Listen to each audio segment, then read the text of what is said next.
Hello guys, myself Ankur sir. Right now we are studying chemistry subject. In chemistry subject, today our topic is solid state. And this video is especially for JEE and NEET competition exam. और यहाँ पे इस particular video में हम focus करेंगे solid state के theoretically topics पर। मतलब पहले हम स्टेप बाय स्टेप समझेंगे, पहले थियोरेटिकली समझेंगे और एक बार थियोरेटिकली कंप्लीट होने के बाद हम स्विच करेंगे न्यूमेरिकल्स पर। सो गाइज, ऐसी वीडियोस आपको मिलती रहेगी। Please don't forget to like and subscribe the channel. So coming to the topic, जब इस टॉपिक को हम चालू करेंगे सॉलिड स्टेट चैप्टर को, तो सबसे पहले हम कवर टॉपिक देखते हैं। शुरू में हम अबाउट सॉलिड स्टेट इंट्रोडक्शन पढ़ेंगे कि what are solids and all this. उसके बाद में classification of solid on the basis of arrangement as well as classification of solid on the basis of intermolecular forces. उसके बाद में हम डिफ्रैक्शन, एक्सरे डिफ्रैक्शन की हेल्प से ब्रैग इक्वेशन पढ़ेंगे। Then unit cell, close packing in crystal, packing efficiency which is slightly important topic. Density obviously JEE और NEET के point of view से density is important topic. Radius ratio and crystal structure, ये जो topic है ये अपने आप में बहुत ज़्यादा इंपॉर्टेंट टॉपिक है। इसके बाद में इनपरफेक्शन इन सॉलिड डिफेक्ट्स, उसके बाद electrical conductivity as well as magnetic property. तो गाइज लेट्स स्टार्ट चैप्टर। और अभी इनिशियल स्टेट में अगर मैं बात करूँ इंट्रोडक्शन ऑफ चैप्टर की, तो फर्स्ट क्वेश्चन ये रेज होता है, व्हाट आर सॉलिड्स। सॉलिड क्या होते हैं? ये आपने बोर्ड लेवल पे पढ़ा होगा कि सॉलिड वो होते हैं जिनका डेफिनेट शेप होता है, डेफिनेट मास होता है, volume as well as rigidity की प्रॉपर्टी होती है, हाई डेंसिटी होती है, लो कंप्रेसिबिलिटी होता है, जिनका डिफ्यूजन नहीं होता है, और जो एटम्स है मोशन में नहीं रहते। अगर मोशन में रहेंगे भी तो हम बोलेंगे कि वाइब्रेशनल मोशन ही होता है। तो गाइज इस टॉपिक में हम क्लासिफिकेशन ऑफ सॉलिड दो टाइप के होते हैं, क्रिस्टलाइन और एमोर्फस टाइप के सॉलिड। अगर हम क्रिस्टलाइन और एमोर्फस टाइप के सॉलिड की बात करें तो देखिए, सबसे पहले नेचर। आखिर नेचर क्या होता है? तो नेचर जो होता है वो क्रिस्टलाइन सॉलिड का ट्रू सॉलिड की तरह होता है। ऐसे सॉलिड जो एक्चुअल में सॉलिड की प्रॉपर्टी को फॉलो करें, दैट इज क्रिस्टलाइन सॉलिड। और ऐसे सॉलिड जो कि दिखते तो सॉलिड की तरह हैं पर बिहेवियर उनका एग्जैक्ट सॉलिड की तरह नहीं होता है, उन्हें बोलते हैं स्यूडो सॉलिड या सुपरकूल्ड लिक्विड। अगर पार्टिकल अरेंजमेंट की बात करें तो जो क्रिस्टलाइन सॉलिड होता है उनका अरेंजमेंट रेगुलर होता है और एमोर्फस का अरेंजमेंट इरेगुलर होता है। ज्योमेट्री, क्रिस्टलाइन की डेफिनेट होती है, एमोर्फस की इंडेफिनेट होती है। मेल्टिंग पॉइंट क्रिस्टलाइन का शार्प होता है और एमोर्फस का सॉफ्टन ओवर रेंज होता है। इसका मतलब क्या हुआ कि लेट से क्रिस्टलाइन मैंने पिक करा और इसका मेल्टिंग पॉइंट शार्प है, मतलब क्रिस्टलाइन एक कोई सब्सटेंस लिया जिसका मेल्टिंग पॉइंट 200 केल्विन है, तो अगर मैं 195 केल्विन तक उसको गर्म करूँगा कुछ नहीं होगा, 199 केल्विन तक गर्म करूँगा कुछ नहीं होगा, लेकिन जैसे ही मैं 200 केल्विन टेम्परेचर उसको दूंगा वो तुरंत मेल्ट हो जाएगा। और एमोर्फस की अगर बात करूँ, एक सब्सटेंस है जिसका 200 केल्विन लेट से मेल्टिंग पॉइंट है, अगर उसको 195 तक हीट करूँगा कुछ नहीं होगा, 198, 199, अब धीरे धीरे वो मेल्ट होना चालू होगा। शुरू में उसके कोने पिघलेंगे, फिर धीरे धीरे वो लिक्विड फॉर्म में आएगा। अगर अरेंजमेंट की बात करें तो crystalline solid long order arrangement का होता है और एमोर्फस शॉर्ट ऑर्डर अरेंजमेंट का होता है। Cleavage property, clean cleavage when cut और इरेगुलर सरफेस कट। जो क्रिस्टलाइन होता है क्लीन क्लीवेज प्रॉपर्टी के मतलब, अगर क्रिस्टलाइन को मैंने नाइफ से, अगर लेट से नॉट नाइफ से या कैसे भी उसको अगर मैंने काटा तो उसकी दोनों सरफेस एकदम क्लीन होगी। और अगर मैं एमोर्फस की बात करूं, लेट से रबर, अगर मैंने उसको काटा तो उसकी जो सरफेस होगी वो क्लीन ना होके थोड़ी सी अप एंड डाउन, ऊबड़ खाबड़ या जिगजैग होगी।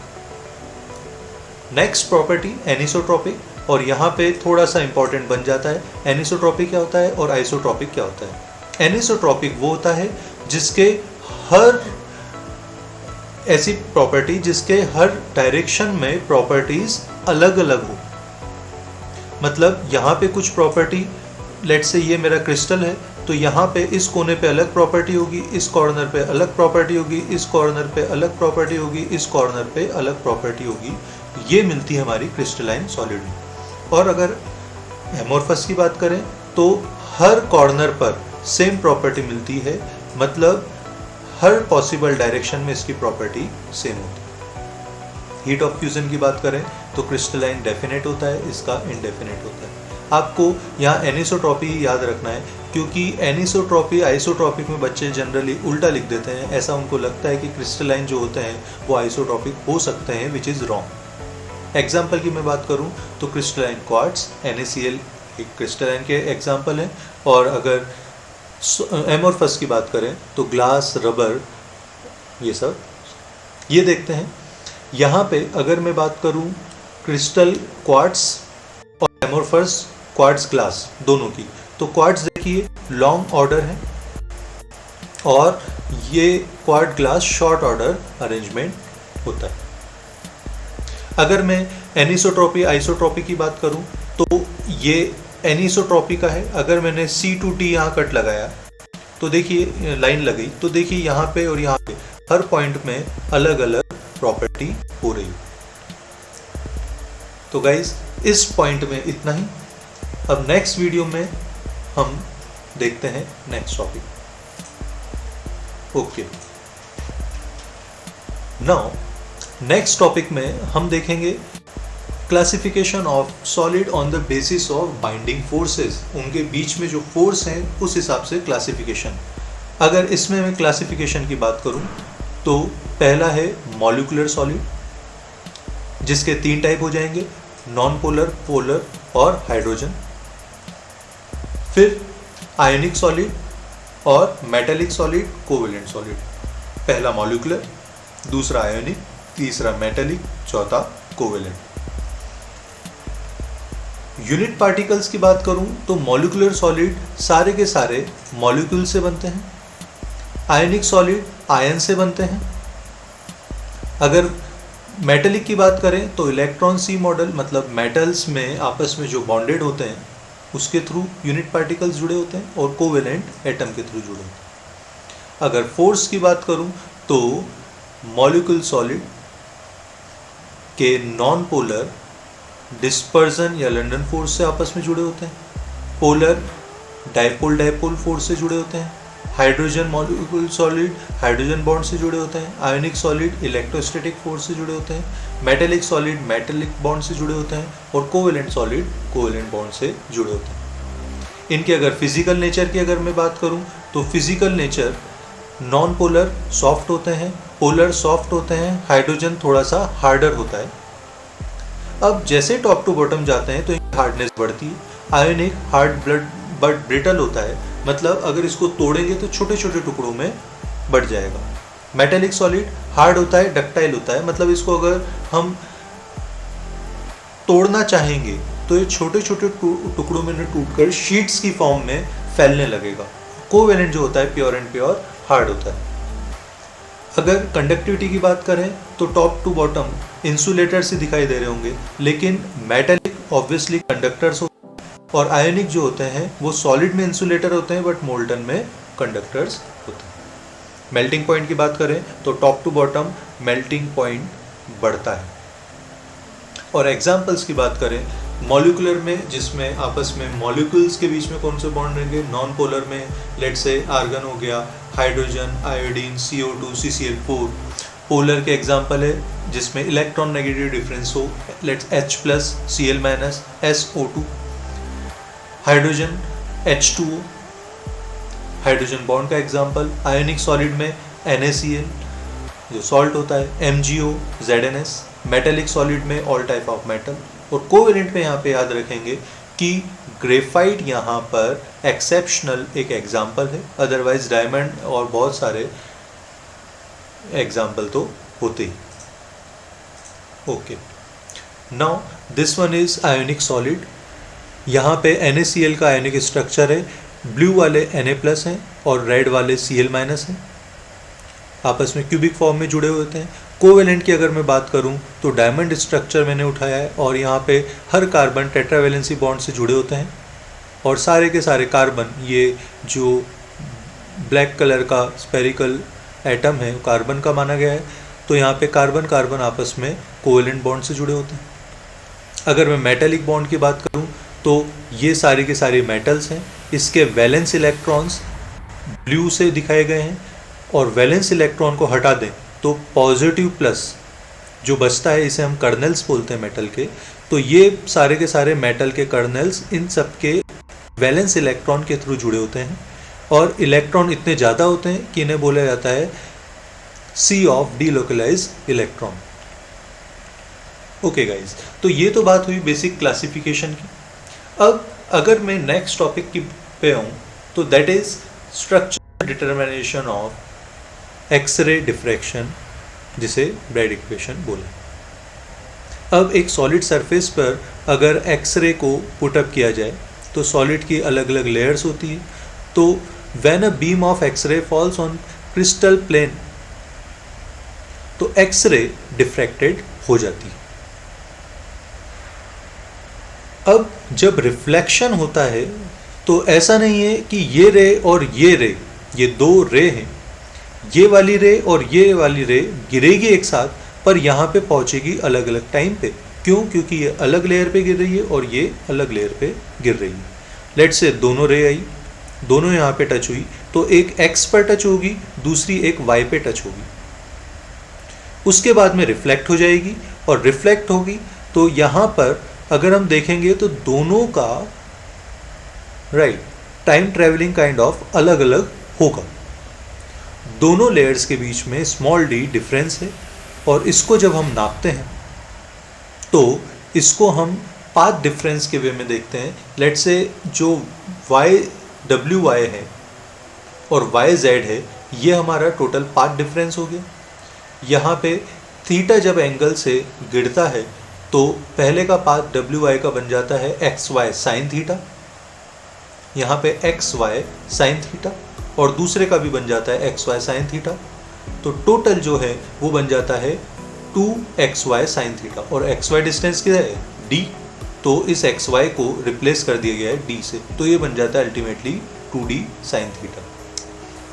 ब्रैग ने ये बोला कि ये जो 2D साइन थीटा है वो n लैम्डा, मतलब इसकी जो वेवलेंथ है that is must be equal to an integral number of wavelength. जो पाथ डिफरेंस है वो इंटीग्रल नंबर ऑफ वेवलेंथ के कंस्ट्रक्टिव में वे में बनेगा। मतलब lambda equal to 2D sine theta, 2 है तो 2 lambda equal to 2D sine theta, 3 है तो 3, मतलब n है तो n lambda equal to 2D sine theta, which is called Bragg equation. And this one is very important equation.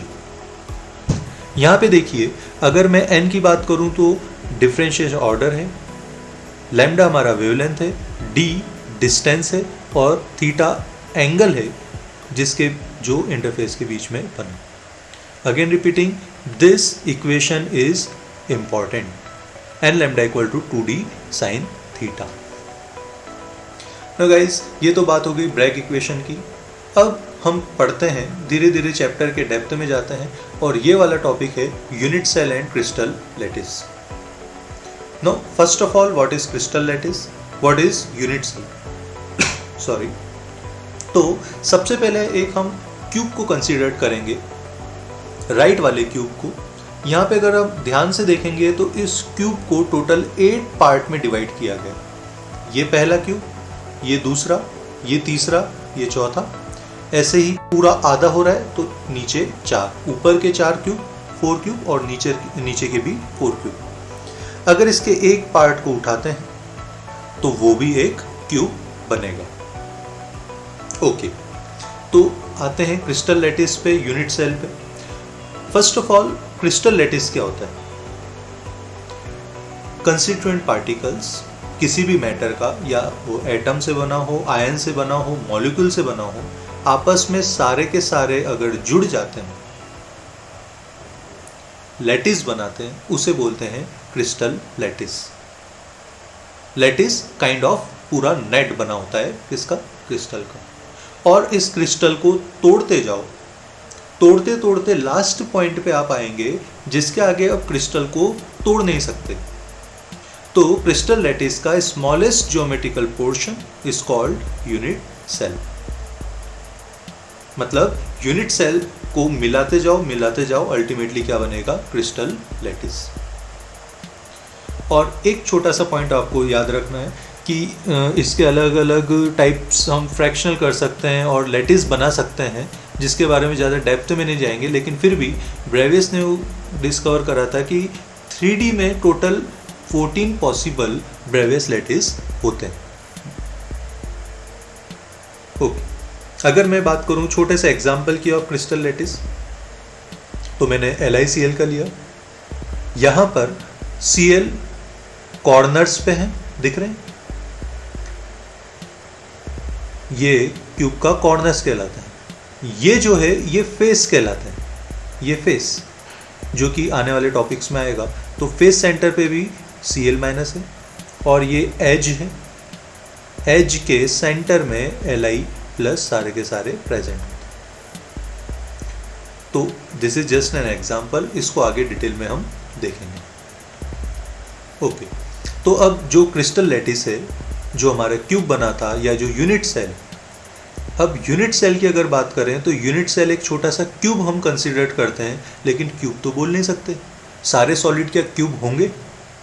Cube में तो उनकी जो लेंथ होती है सेम नहीं होती सारी एजेस की।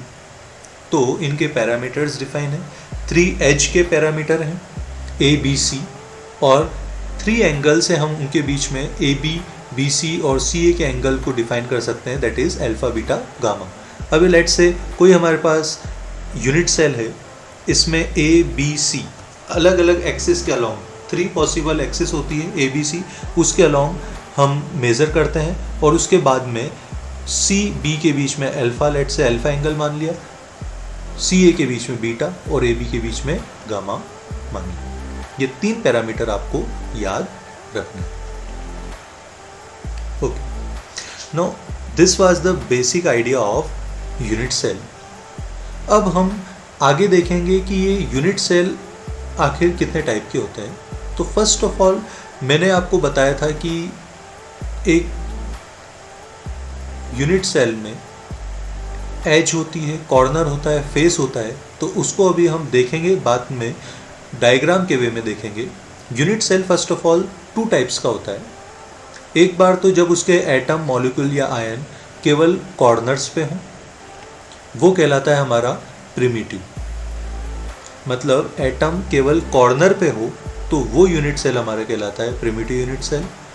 और दूसरे टाइप का, जब एटम, आयन या मॉलिक्यूल्स कॉर्नर पे तो हो एज वेल एज सेंटर पे भी हो, तो वो कहलाता है सेंटर्ड यूनिट सेल। और ये सेंटर्ड यूनिट सेल 3 टाइप का होता है, body centred, face centred, and centred. Body centred जो होता है उसमें कॉर्नर के साथ बॉडी सेंटर पे भी होते हैं। फेस सेंटर जो होता है कॉर्नर के साथ फेस सेंटर पे होते हैं। और जो एंड सेंटर्ड होता है उसमें कॉर्नर पे तो होते हैं as well as 2 opposite faces पे भी होते हैं। अब ये क्या होते हैं, कैसे होते हैं, इसको समझने के लिए सबसे पहले देखिए टाइप्स ऑफ यूनिट सेल में हम ये देखेंगे कि जो प्रिमिटिव होता है, सिंपल जिसे बोला जाता है सिंपल यूनिट सेल या प्रिमिटिव यूनिट सेल, उसमें कितने नंबर ऑफ पार्टिकल्स कंट्रीब्यूट होते हैं। देखिए, अगर मैं सिंपल की बात करूं तो first of all A diagram की बात करेंगे। ये तीनों के तीनों सिंपल यूनिट सेल के एग्जांपल्स हैं। यहाँ पे जो एटम्स है वो केवल कॉर्नर्स पे हैं, राइट? इधर ही फोकस करेंगे। ये जो एटम्स हैं वो कॉर्नर्स पे है, मतलब क्यूब का ये कॉर्नर कहलाएंगे। यहाँ पे ये वाली सरफेस फेस कहलाएगी, और एंटायर क्यूब के बीच में बॉडी सेंटर कहलाएगा। अगर इसको एटम्स के 3D वे में देखें तो बी पे आते हैं।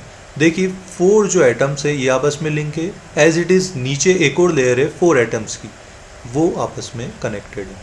और अगर इसको हमने क्यूब के वे में काटा तो हर एटम का 1/8 पार्ट इस क्यूब के अंदर आएगा। हर एटम का कितना पार्ट आएगा? 1/8। मतलब अगर कॉर्नर पे हो तो हर एटम का, अब धीरे धीरे इधर टेबल देखेंगे, कॉर्नर का 1/8 एटम हर एक एटम का आएगा। टोटल कितना एटम्स कवर हो रहे हैं? 1 2 3 4 5 6 7 8, टोटल 8 एटम कवर हो रहे हैं और हर एटम का 1/8 पार्ट आ रहा है। तो एक का अगर 1/8 आ रहा है तो 8 का कितना आएगा? 8 × 1/8 मतलब 1। इसका मतलब इन सारे एटम्स के जो टुकड़े हैं इनको अगर मैं जोड़ता हूं तो टोटल 1 एटम बनेगा। अगर मैं फेस सेंटर की बात करूं तो फेस सेंटर में कॉर्नर्स पे तो होता ही है, एज वेल एज उनके फेस सेंटर पे भी होता है। ये रहा हमारा face centre, this was body centre. तो फेस सेंटर पे क्या होता है? देखिए एटम्स कॉर्नर पे तो है, एज वेल एज ये फेस ऊपर वाले फेस पे रहा। ये इधर बी की तरफ जो फेस हो रहा है ये वाला नीचे वाले फेस की तरफ, ये वाला अपोजिट ऑफ बी, ये आगे की तरफ और ये पीछे की तरफ, ये फेस सेंटर्ड है। तो टोटल 8 कॉर्नर होते हैं तो 6 फेस होते हैं। ये इसका 3D view which is kind of complex. यहाँ पे अगर इसको समझेंगे, अगर इसको मैं क्यूब की फॉर्म में काटूंगा तो देखिए हर कॉर्नर पे एटम का 1/8 पार्ट तो आ ही रहा है। यहाँ पे हमको फ्रंट में केवल 3 एटम दिखेंगे, तो आधा तो इस क्यूब के अंदर जा रहा है और आधा कट गया। मतलब फेस पे जो एटम रहता है वो आधा कवर होता है, आधा बाहर कट जाता है। तो अगर नंबर ऑफ इसके एटम कितने हैं ये हमको कैलकुलेट करना है, नंबर ऑफ कितने पार्टिकल या कंट्रीब्यूशन करा एटम्स ने। तो देखिए यहाँ पे फेस पर एक कॉर्नर पे है तो 8 × 1/8 जैसा सिंपल में हुआ था, एज वेल एज यहाँ पे 6 एटम जो हैं वो फेस सेंटर पे है। हर एक फेस पर आधा एटम कवर हो रहा है, तो 6 फेस पे कितने एटम कवर होंगे? 6 × 1/2, तो 1 + 3 = 4। एक तो कॉर्नर पे 1/8 कॉर्नर एंड 3/8 फेस सेंटर। अगर मैं बात करूं नेक्स्ट की तो दैट इज बॉडी सेंटर्ड। और बॉडी सेंटर्ड में क्या होता है? ये रहा हमारा बॉडी सेंटर्ड। यहाँ पे कॉर्नर पे तो रहेगा और एक एटम बॉडी सेंटर पे भी रहेगा। देखिए कॉर्नर पे ये रहा, कॉर्नर पे ये, और ये जो बीच वाला दिख रहा है ये बॉडी सेंटर पे। अगर इसको क्यूबिक वे में काटेंगे तो ये रहा, यहाँ पे ये 1/8 पार्ट वाले एटम, 1/8 पार्ट वाले एटम और सेंटर का एक body centre. Total number of contribution atom की बात करें तो यहाँ बॉडी सेंटर्ड में कितना हो जाएगा? तो कॉर्नर पे 8 एटम, हर एटम का 1/8 पार्ट, मतलब 8 × 1/8 1, और बॉडी के सेंटर में 1, तो टोटल हो जाएगा 2। तो टोटल बॉडी में कितने हो जाएंगे? 1/8 corner 1/8 body centred = 2। Now last one is and centred. अब ये एंड सेंटर्ड क्या होता है? एंड सेंटर्ड में कॉर्नर पे तो होंगे ही होंगे, ये 8 कॉर्नर पे दिख रहे हैं, 8 कॉर्नर पे 8 एटम, साथ में 2 अपोजिट फेस। लेट से मैंने एक ऊपर वाला और नीचे वाला ये 2 एटम ले लिए, तो यहाँ पर एक येलो वाला ये एटम आधा ऊपर जाएगा और आधा अंदर कवर होगा, और एक नीचे वाला। तो टोटल कितने हो गए? 8 × 1/8 जो कि कॉर्नर पे, और 2 फेस सेंटर पे है, हर फेस पे आधा कवर होता है, तो 2 फेस पे एटम है तो ½ × 2 मतलब 1। 8 × 1/8 1, तो 1/8 कॉर्नर 1/8 फेस सेंटर, ओवरऑल कितने हो गए? 2। That was the idea of all type of unit cell. और अब हम टोटल अगर प्रिमिटिव यूनिट सेल की बात करेंगे तो टोटल 7 होते हैं। जैसा कि मैंने बताया था कि आपके जो यूनिट सेल होते हैं, इस यूनिट सेल में लेंथ और एंगल, एज लेंथ और एंगल से अलग अलग टाइप के यूनिट सेल बनते हैं। इसको करने के लिए सबसे पहले क्यूबिक स्ट्रक्चर देखेंगे, जिसमें टाइप्स प्रिमिटिव भी बनता है, बॉडी भी बनता है, फेस भी बनता है। इसमें ABC तीनों के तीनों सेम होते हैं और तीनों एंगल 90 डिग्री के होते हैं। जैसे क्यूबिक सेंटर। अगर मैं बात करूं टेट्रागोनल की, तो टेट्रागोनल में ए बी सेम रहते हैं, सी डिफरेंट हो जाता है, एंगल 90 रहते हैं। ऑर्थोगोनल में ए बी सी तीनों अलग अलग होते हैं पर एंगल 90 होता है। इसमें तीनों एज सेम है क्यूबिक में। टेट्रागोनल में एक एज को डिफरेंट कर दिया और ऑर्थोरोम्बिक में तीनों एज को डिफरेंट कर दिया। हेक्सागोनल में हमारा ए बी तो सेम रहता है पर सी सेम नहीं रहता, दो एंगल 90 डिग्री होते हैं, एक 120 डिग्री होता है। रोम्बोहेड्रल तीनों सेम होते हैं, दो के एंगल सेम होते हैं बट गामा जो है वो 90 डिग्री नहीं होता। मोनोक्लिनिक में तीनों एज डिफरेंट होती है, दो 90 डिग्री होते हैं पर एक 90 डिग्री नहीं होता। और ट्राइक्लिनिक में ना ही एज सेम होती है ना ही एंगल सेम होता है। अब देखिए ये क्यूबिक था जिसमें तीनों एज सेम है एज वेल एज तीनों के जो डिग्री है वो 90 डिग्री है। Okay, now next is tetragonal. Tetragonal में देखिए यहाँ पे ए बी सी, ए और बी तो सेम है पर सी अलग है, लेकिन तीनों के तीनों एंगल 90 डिग्री है। अगर मैं ऑर्थोगोनल की बात करूं तो ऑर्थोगोनल में ए बी सी भी सेम नहीं होते, अल्फा बीटा गामा 90 डिग्री होते हैं, तो यहाँ पे अल्फा बीटा गामा 90 डिग्री है और ए बी सी तीनों के तीनों अलग हैं। हेक्सागोनल में काइंड ऑफ हेक्सा स्ट्रक्चर होता है जिसमें एक 120 डिग्री होता है और एक एज सेम नहीं होती है, तो ये हेक्सागोनल हो गया। यहाँ पे देखिए एक एज सेम नहीं है, सी अलग है और एक जो गामा है वो भी 120 degree. It's kind of point of remember. अगर मैं रोम्बोहेड्रल की बात करूं तो रोम्बोहेड्रल में ए बी सी तीनों सेम होते हैं, अल्फा बीटा, लेकिन गामा अलग होता है, यहाँ पे अलग हुआ। मोनोक्लिनिक में ए बी सी भी सेम नहीं होते, दो एंगल जो हैं तीनों एंगल अलग होते हैं, ए अलग है, बी अलग है, सी अलग है, और यहाँ पे जो एंगल है वो यहाँ पे अल्फा और गामा का 90 डिग्री है पर बीटा का ये 90 डिग्री नहीं है। और लास्ट में ट्राइक्लिनिक में ना ए बी सी सेम होते हैं ना अल्फा बीटा गामा सेम होते हैं। अब गाइस इनका एग्जाम्पल्स आपको याद रखना है और इसमें बोलूँगा NaCl, ZnS, SnO2, rhombic sulphur, graphite, CDS, S3PO3, इनके एग्जाम्पल्स आपको रिमेंबर रखने हैं कि ये किस रिस्पेक्टेड स्ट्रक्चर के होते हैं।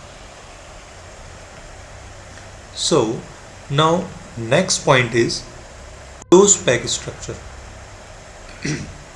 सॉरी, और क्लोज पैक स्ट्रक्चर की बात करें तो आखिर क्लोज पैकिंग क्या कहलाती है? क्लोज पैकिंग कहलाती है कि आप अगर किसी यूनिट सेल में एटम्स रख रहे हैं तो उन एटम का अरेंजमेंट कैसा होगा। What is close packing? Packing of constituent particle inside lattice. What is that? Inside lattice. Inside lattice, constituent particle in such a way that they occupy maximum available space. ऐसा नहीं कि आपने कुछ भी भर दिया, वो मैक्सिमम स्पेस ऑक्यूपाई करें, तो उस हिसाब से उसको हम बोलते हैं close packing.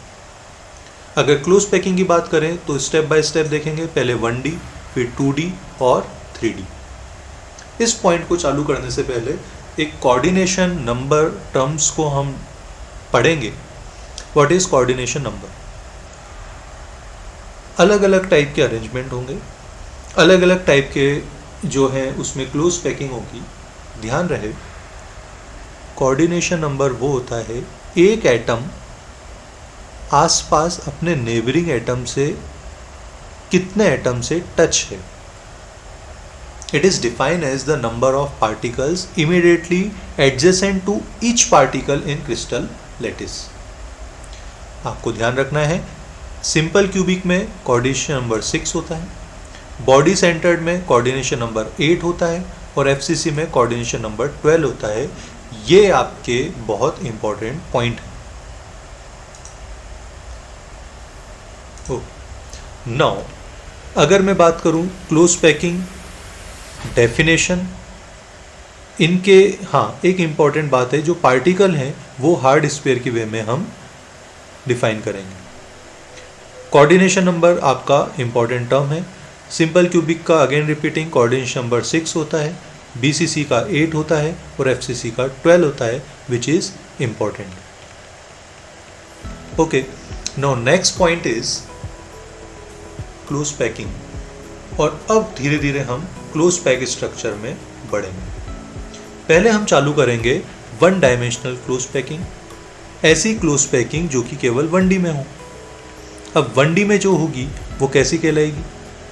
Each sphere is connect with 2 different neighbour. एक सिंपल सा है, लीनियरली एटम्स आपस में कनेक्टेड हो रहे हैं। अगर लीनियरली एटम्स आपस में कनेक्टेड हो रहे हैं तो उसे बोलेंगे 1D close packing. Let's take example of this. यहाँ एटम एक के बाद एक कनेक्ट हो रहे हैं। तो अगर इस एटम के कोऑर्डिनेशन नंबर की बात करूँ तो ये एक इससे जुड़ा है, एक इससे जुड़ा है। अल्टीमेटली इसका कोऑर्डिनेशन नंबर कितना हो गया? 2। हर एटम का कोऑर्डिनेशन नंबर कितना होता है? 2। इस अरेंजमेंट को बढ़ाते हुए आगे बात करेंगे 2D अरेंजमेंट की। और 2D अरेंजमेंट क्या होता है? 2D अरेंजमेंट 2 टाइप से होता है, या तो AAA टाइप या ABAB टाइप। AA टाइप को हम बोलेंगे स्क्वायर क्लोज पैकिंग और ABAB टाइप को हम बोलेंगे हेक्सागोनल क्लोज पैकिंग। अब ये क्या होते हैं और यहाँ से जो हमारा टॉपिक है वो थोड़ा सा इम्पोर्टेंट चालू हो जाता है। अगर मैं 2D की बात करूँ तो दोनों टाइप के स्ट्रक्चर होते हैं, दैट इज AAAA और ABAB। इसको समझने से पहले सबसे पहले हम देखेंगे, देखिए ये वाला AAA टाइप है। यहाँ पे एक लेयर है AA, दूसरी A, तीसरी A, चौथी A, और यहाँ पे हर लेयर के हेड पार्ट आपस में कनेक्टेड हो रहे हैं। तो यहाँ अगर एक लाइन खींचूँ, यहाँ लाइन खींचूँ, तो आपस में सेम लाइंस बन रही है, जिसे बोलेंगे AAAA टाइप।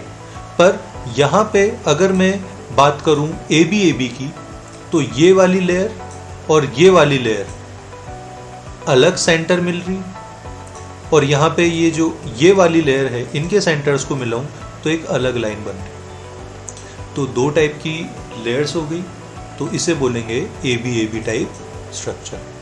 कोऑर्डिनेशन नंबर की बात करूं तो यहाँ पे लेट से ये मैंने एटम पिक करा, तो ये कितने एटम से कनेक्टेड है? 1 2 3 4, इसका कोऑर्डिनेशन नंबर हो गया 4।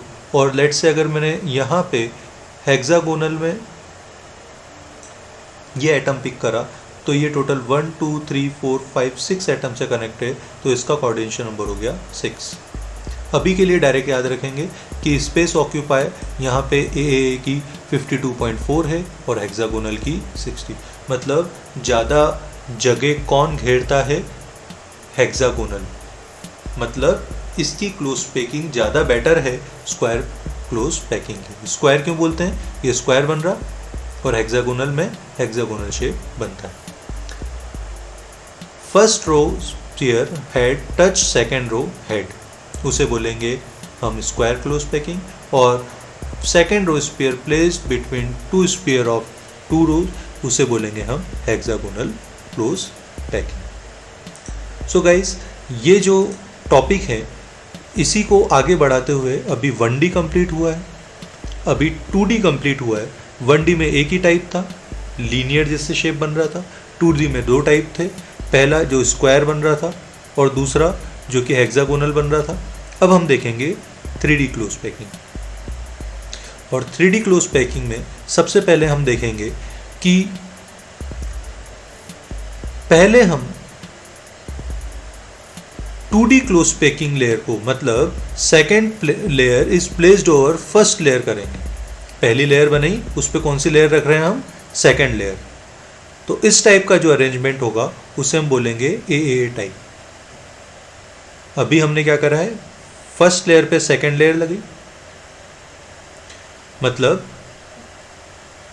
3D स्ट्रक्चर बनाया, और 3D स्ट्रक्चर बनाया तो अगर ये 2D होता तो ये 3D पूरा बन गया। यहाँ 2D में केवल x और y आते, 2D में केवल x, ये लेट से y है और ये x है। अब ये z भी आ गया है, ये जो तीसरा बना है ये z हो गया।